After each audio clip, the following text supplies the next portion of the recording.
Well, girls and guys, welcome back to the channel. Today we're going on a little mini adventure. We've got alternator failure on a Mini, so I'm going to show you like the signs of an alternator failure and how you test for an alternator failure, quick way, and take it from there.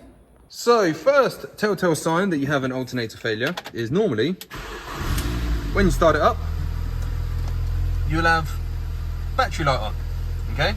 With this one, it's a little bit obvious the power steering started to go a little bit heavy, but battery light always on. Now, first thing you should be checking is that the belt for the alternator is still there. In this case, yep, the belt is still there, the alternator's spinning, everything's there, pretty good. So then we need to check for voltage. So these particularly run around 14.4 volts. So you're gonna get your multimeter and check voltage at the battery. So you put your red lead on your red lead, you get your black lead, you put it on negative, and there we go, 11.8 volts, which is not good. So it is low on voltage. Right, so now we've got it all tested. What we're gonna do first things first, disconnect the battery. You do not wanna leave that on there because it could give you a shock. Once we've done that, looking at it, I mean, you could probably squeeze it out through there. I mean, if you remove the water pipe, got that out of the way, I reckon we've got good access. I know it says to remove like the whole front end and everything else, but am I going to be lucky enough just to remove that, take this section of pipe out? Yeah, we're gonna do that. Let's go with that. We'll remove that one, whip this pipe out. We're gonna lose a little bit of coolant, which is fine. I'd rather lose a little bit of coolant in this situation than remove the whole front end with God knows what clips are going to break. Then once we've got that, we can get to the tensioner, put a little bar in there and we'll jimmy that through.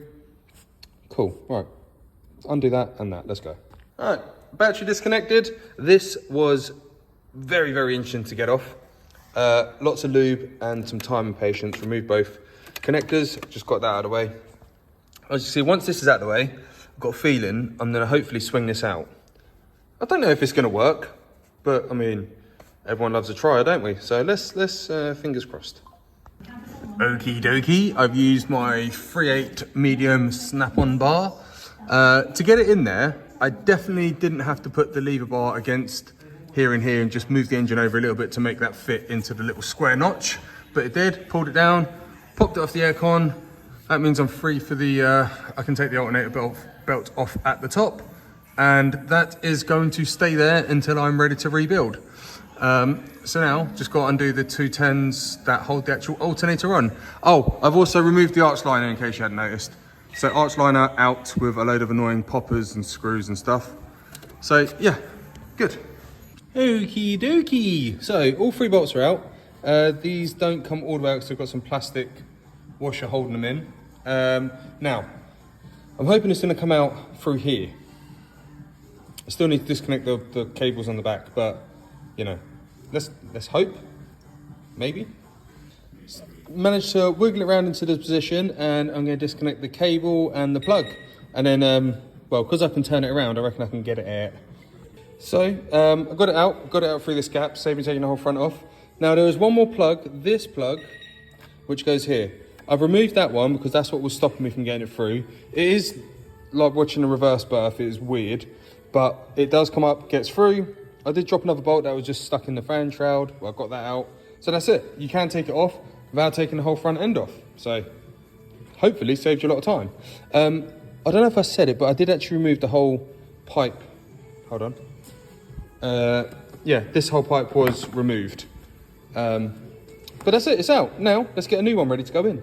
Okay, so we're doing some visual checks, make sure they're both correct. Right, 3 bolts, correct mounted rib, yep. And there's a plug on the back, 3-pin.